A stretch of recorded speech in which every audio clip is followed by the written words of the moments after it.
well, it's not all the way negative. I used to love, love, love, love, love these palettes, and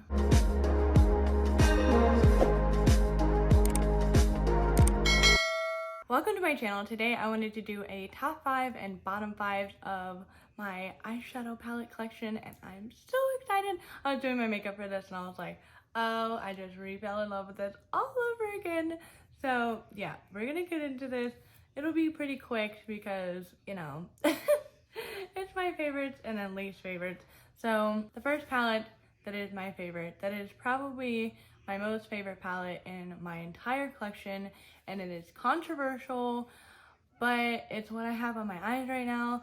It is like every time I pick this palette up, I just fall in love with it all over again. I've taken it traveling with me. It is the original formula. It is not the repressed version, but it is the Subculture palette. I freaking love this palette to death.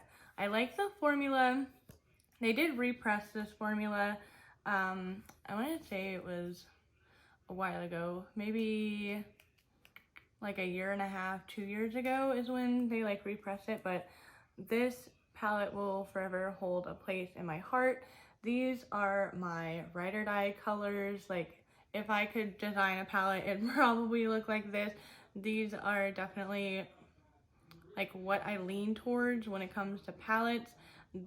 I can't even pick a favorite color out of this. Like, every look that I create with this palette, I'm just like, wow, this is amazing. There has been only 2 times that I've used this palette where the shadows didn't perform like I wanted it to, but both of those 2 times I was rushing and I didn't take my time. So yes, this is a palette that you do have to kind of take your time for. I haven't tried the new formulation, repressing, however the heck that is, but if you guys would like me to try, I would love to repurchase it and see, because they are starting to get some dips in here, and I never have that happen to any eyeshadow palette. And you can tell, like, look how floppy this is. Like, I don't know what it is, but yes, this is number 1. The other ones don't really have a ranking, but if I had all of my makeup destroyed in some weird way, disappeared, stolen, this would be the first palette that I'd be running towards to buy. I know, it's so weird. I don't know what it is. And then I'm gonna go and jump into another favorite, and then we're gonna get into a non-favorite, but the next favorite is the Jeffree Star Alien palette. This is one of my favorites, or I guess it is my top favorite Jeffree Star palette, just because it does have a lot of similar colors to the Subculture palette, and you don't really notice until you kind of hold it up next to each other, but they do have like the greens, the grays, the kind of orangey yellows, the nudes, the mauves, the brown, bluish colors. This one just has a little bit more pops of color with the brighter greens and the purple, but definitely like these are my shades. So that is why I have these 2. But yeah, this formula is amazing. Me and my friend Nessa talk about this all the time, but we really think that this formulation of these shimmers is different from the rest of the Jeffree Star palettes. I don't know why that is, but the shimmers in this are amazing. They're so good.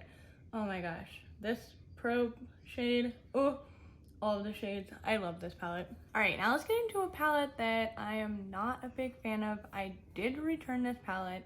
It is by Natasha. It's the Amrezy palette, and I'll link my original video with that palette down below, as well as all the other palettes that I do have videos over, in case you want like swatches and more in-depth review. But yes, the Amrezy palette, just, I've never had a palette make me so mad. Like, the glitter little bits were getting everywhere. The eyeshadows weren't that bad, but it just was making me so frustrated. So I was like, you know what, I'm just gonna return this palette. Like, I know I'm a big fan of Natasha and I collect the eyeshadow palettes, but like, oh man, that palette made me so mad. And then let's get into a positive. This one is by Fenty. This is the Moroccan Spice palette. There's a few people that don't like this palette, but this is a nice grab and go palette in my opinion. You have like nice little pre-made little quads pretty much in this eyeshadow palette. It's just, I don't know, it has a little bit of everything. It has your warms, your cool tones, has shimmers, it has shades you can use as blush, eyebrow, bronzer. Like, this is literally a good everyday, night to day eyeshadow palette for me. So, and I love Fenty, so yes, I had to include this one because it is the, well, it's not the original eyeshadow palette, but you know, it's before the Snap Shadow palettes.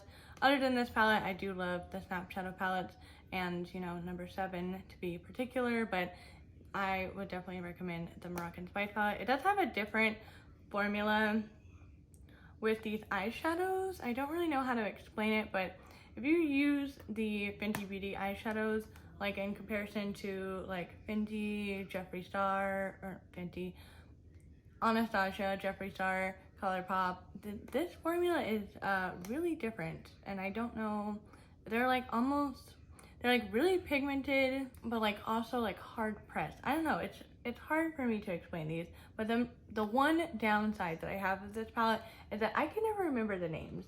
Like, the way they have this is like, if you take this and like kind of copy it onto this side, that's how the shades are named. And so with my dyslexia, I can't be like, oh yeah, this shade is called this. You guys know, it is extremely confusing to me, but nonetheless, I love the shades in here. All right, next palette that I don't really like, that I do have a video on, and unfortunately it is a Colourpop palette. It is the Colourpop Zoella collaboration. It's called the Brunch Date palette.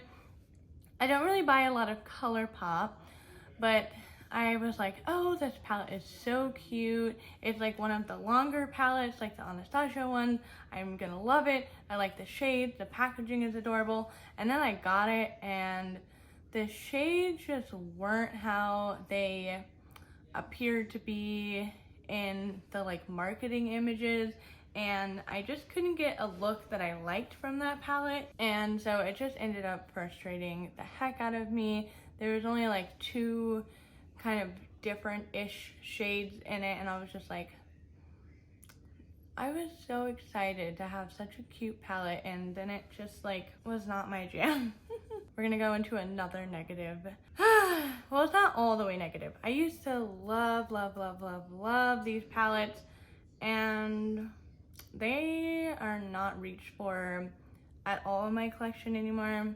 But it is the Kat Von D palettes that I have. These are just a couple of them, but this was the last Kat Von D palette that I bought, and I tried to do a video with this earlier this year, but I don't know, like someone mentioned in the comments that the formula gets worse over time, and I definitely agree with that.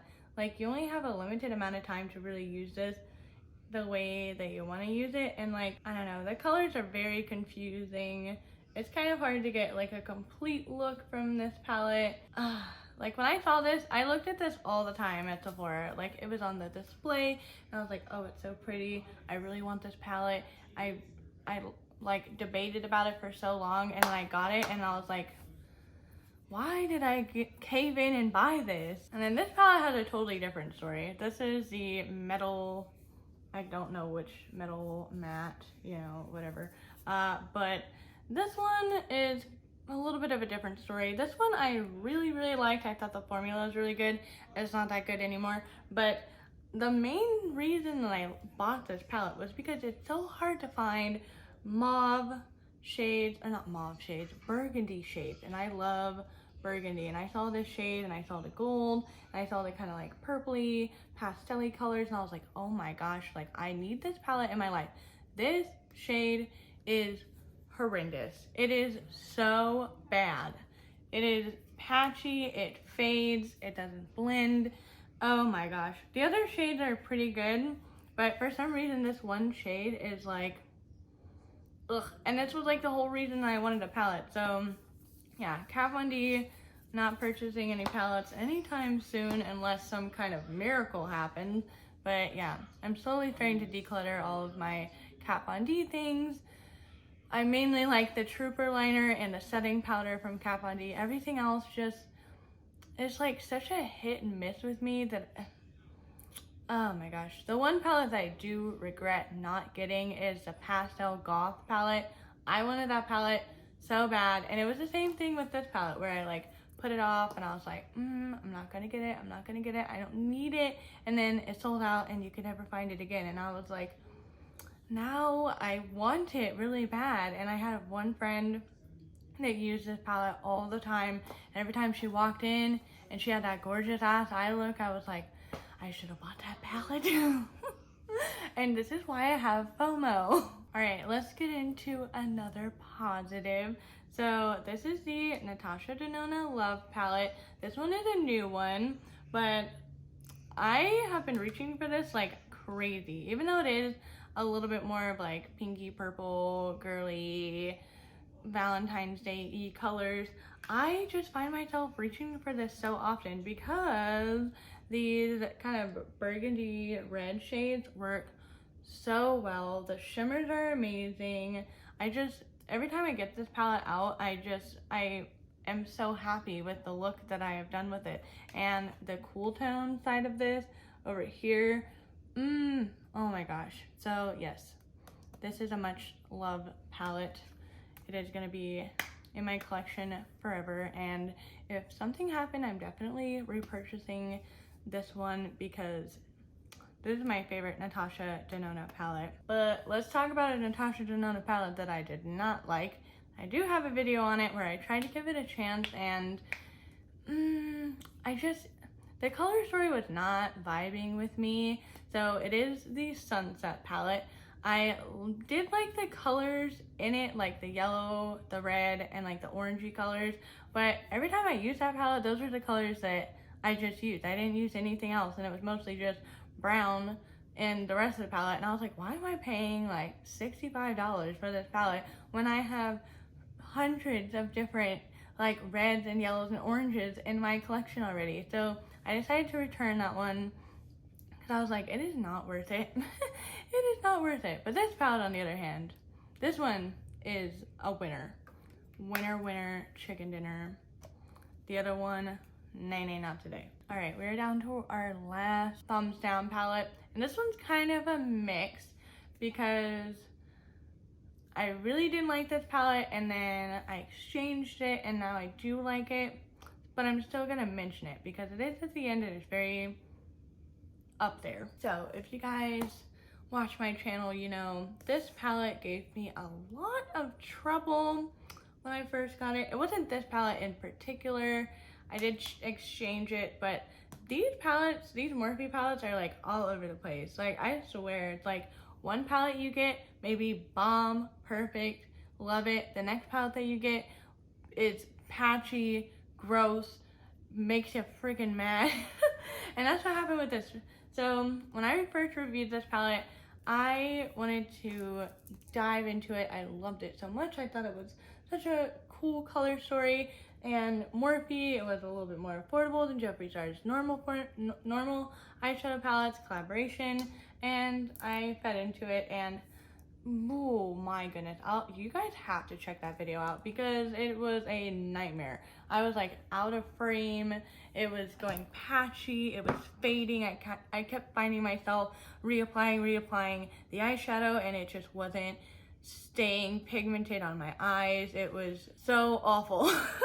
But I exchanged it, and this one is a whole world of a difference. There are still a few shades, these ones in particular, that do get fade on me, but they don't get like patchy and weird. I haven't really used this palette as much since I exchanged it because I was so traumatized with the first one. So yeah, that is why this one is in here, because it is just all over the place. Last palette that is going to be in my favorite is the Carly Bible palette. I was not expecting to love this palette as much as I do. I love Anastasia. You guys know I collect Anastasia palettes. This one is like the ultimate nude but not nude but still colorful but not really colorful palette I can ever find. Like, it is so perfect. It's like got all your shades for like spring, wedding, neutral, soft, glam kind of a palette. Like, it is perfection. So I got my grunge and I got my everyday bridal makeup going on with my Anastasia palette. Like, this one, like even just this half of the palette right here is just everything I need and more. And then this palette, it's just got that extra like oomph to it, so it just goes over to this side and gives it that extra cherry on top. So pretty. Every time I use this one, I just feel like elegant and girly, and like I can go and model out in like a flower field. I don't know, it's just perfect palette, and I'm so excited to get my Norvina Volume 4 palette because I do love the Norvina palette. And it is supposed to be like an expansion on the original Norvina palette that is like this. And I'm just waiting for it. I still haven't gotten my shipping confirmation, but I'm hopeful that that one will definitely end up in my favorites, and I cannot wait to get my fingers on it. But let me know what is your favorite palette or favorite palettes, and which palette in your mind sticks out to you as being your like, heck no, don't want to touch that palette again. You can say the subculture. It won't hurt my feelings. I promise. But that is it for my top 5, bottom 5 eyeshadow palette. Let me know what other categories you would like me to do this with. If you guys haven't seen my last video, I did a little bit of like a chit chat, get ready with me, full face of Fenty. That video will be right over here for you guys. This video will be suggested to you by YouTube, and my face will be right here where you can click on it and subscribe to my channel.